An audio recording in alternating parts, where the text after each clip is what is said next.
Welcome to this week's Behind the Poem. I'm going to share an old poem of mine. I wrote it 17 years ago, my spring semester of my senior year of college in 2006. One could say it is a greatest hit, if you will, which is wild that I haven't yet shared it in Behind the Poem. I'm thinking of it a lot lately. I am experiencing a rough time in my body. Perhaps it's body dysmorphia. I don't know what it is, because usually when I'm experiencing a rough time in my body and what I usually call a body image flare-up, I haven't used the framing for myself body dysmorphia in a long time.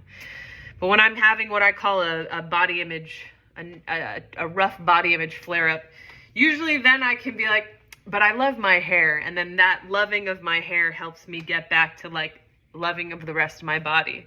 Or I can be like, but I love my face, and the loving of my face gets me back to the hair, which gets me back to the body, or my eyebrows, or like the parts of myself that I just baseline usually love.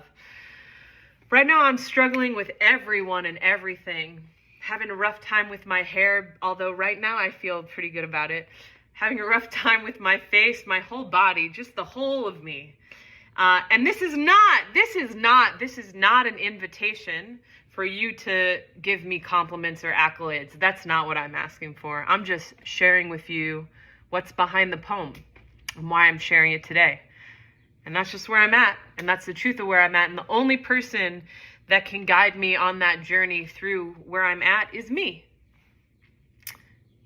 So thanks for being witness. Like I said, I wrote this poem a long time ago. It's called Fat, and the word fat has gone on its own journey these past 17 years, which has invited me to readjust some of the lines in the poem. I might call it something differently if I had written it now, but here we are. It's called Fat, and content warning for eating disorders and eating disorder recovery. Enjoy. Fat. It took me 22 years to purge words onto a page, the same way I purged my body into stomach ulcers, popped eye blood vessels, and missing tooth enamel. 22 years to tell the tale of my bulimic, anorexic, and disordered eating hell. And I've walked barefoot through tiled deserts of bathrooms to find the mirage of my distorted body image staring up at me from the tainted water in the toilet. I used to daydream about freedom. I used to daydream about appreciating the abundance of food around me. I used to daydream about eating dinner without wanting to kill myself. And that, like the society, I wish to heal and explain. I, too, someday would change. So I've unchained the melody of my dirge-sung soul and patched layers of karmic candle wax to mend the stomach holes. I'm free. Free from sneaking out of algebra and trigonometry to vomit elegantly into a toilet paper-filled toilet during a busy passing period so that no one could hear me.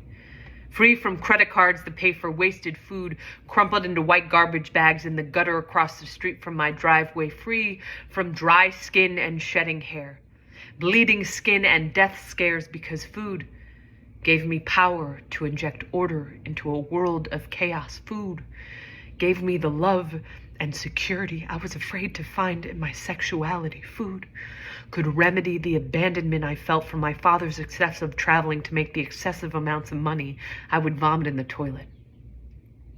But this is not a poem about struggling through thousands of breakfasts, lunches, and dinners when thousands struggle without breakfast, lunch, and dinner. This is not a poem about millions of tears as my fear-encrusted fingers lay mangled, shaking, twitching on the bathroom floor with fear and no security, when millions of children are held captive, shaking with fear and no security. This is not a poem about the guilt of a privileged disorder, because I was often told that I was selfish for an uncontrollable force coaxing me to stick my fingers down my throat. This is a poem about context, about how I can't formulate linguistic inkblots to tangibly articulate the deadly pain that lived inside me, about playing Russian roulette with my esophagus as my gun barrel fingers triggered tragedy down my throat, about self-deprecating stares in the mirror of a red-faced terrorist hijacking my digestive system from within, about how my eyes have learned to make love to the lower left corner of my torso, and the sun sets in the crevices of cellulite in my thunder thighs.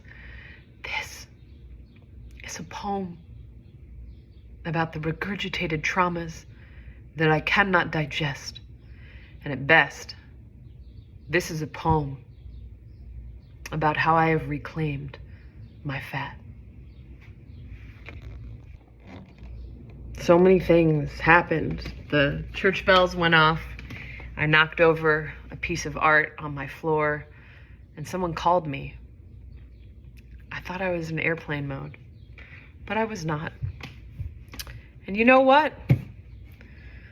Just on principle, in honor of the fact that life is messy and imperfect and perfectly imperfect, we're just gonna stick with that take.